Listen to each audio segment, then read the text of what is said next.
नमस्कार दोस्तों।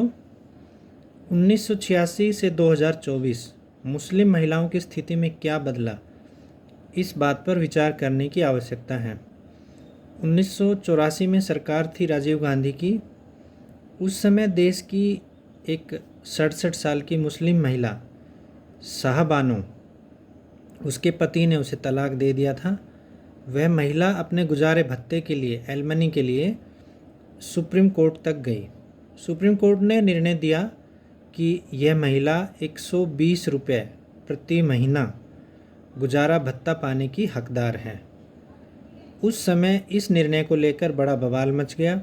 मौलाना, मुस्लिम कट्टरपंथी लोग, रेडिकल इस्लामिस्ट लोग पूरी तरह से सुप्रीम कोर्ट के इस निर्णय के विरोध में आ गए और उन्होंने तत्कालीन प्रधानमंत्री राजीव गांधी पर दबाव बनाना शुरू कर दिया। ये लोग राजीव गांधी के पास गए और उन्होंने कहा कि सुप्रीम कोर्ट के इस फैसले को बदल दीजिए। उस समय राजीव गांधी के पास प्रचंड बहुमत की सरकार थी, 400 से ऊपर सीट थी। उन्होंने इस फैसले को बदल दिया, सुप्रीम कोर्ट के इस फैसले को संसद के माध्यम से बदल दिया। और वो जो महिला थी, 67 साल की महिला शाहबानो, उसको न न्याय मिला न गुजारा भत्ता। आज 2024 में फिर से ऐसा ही मामला सुप्रीम कोर्ट में पहुंचा। एक तेलंगाना का व्यक्ति जिसने अपनी पत्नी को तलाक दिया, ट्रिपल तलाक दिया, और उसकी पत्नी कोर्ट गई तो कोर्ट ने उसको गुजारा भत्ता देने के लिए कहा। इस फैसले के खिलाफ वह आदमी हाई कोर्ट गया, हाई कोर्ट में लड़ा, फिर वह आदमी सुप्रीम कोर्ट गया। अब कल सुप्रीम कोर्ट का इस मामले में फैसला आया है और सुप्रीम कोर्ट ने साफ कहा है कि वह महिला गुजारा भत्ता की हकदार है। सीआरपीसी सेक्शन 125 के तहत उस महिला को गुजारा भत्ता मिलना चाहिए।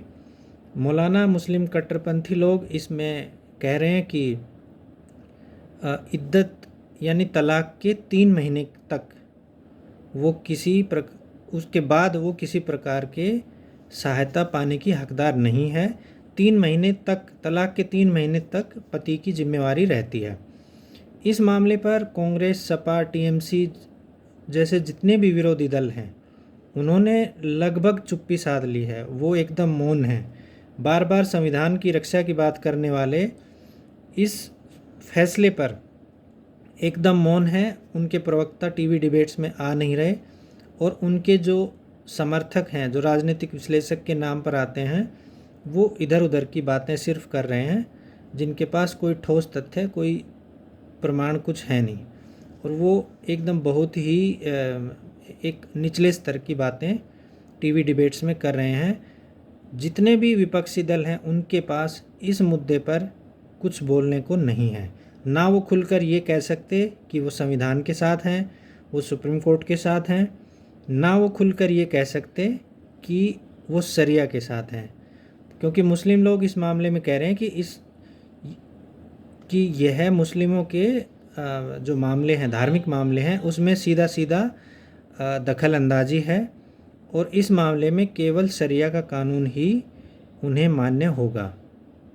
तो ये जो मामला है, ये कई दिन, अभी पिछले 2-3 दिन से प्रकाश में आया है, जिसमें सुप्रीम कोर्ट ने महिलाओं को एक सम्मान देते हुए, उनको बराबरी का दर्जा देते हुए यह आदेश दिया है कि वो भी, मुस्लिम तलाकशुदा महिला भी गुजारा भत्ता पाने की हकदार हैं।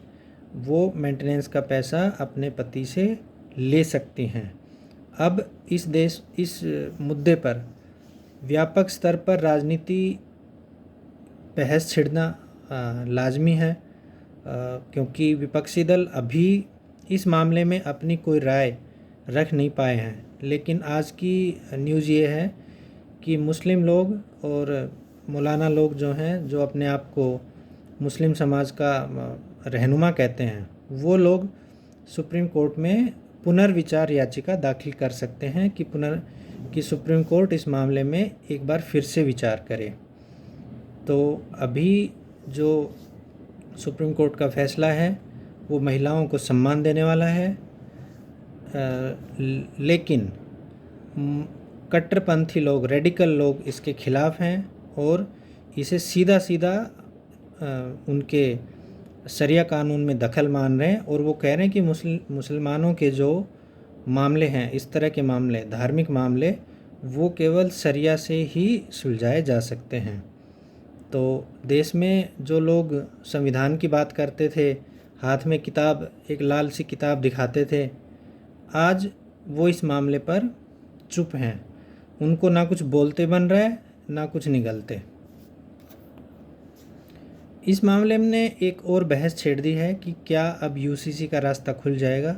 यूसीसी यानी समान नागरिक संहिता, कि सभी धर्मों के लोगों के लिए कानून एक जैसा हो, अलग अलग ना हो।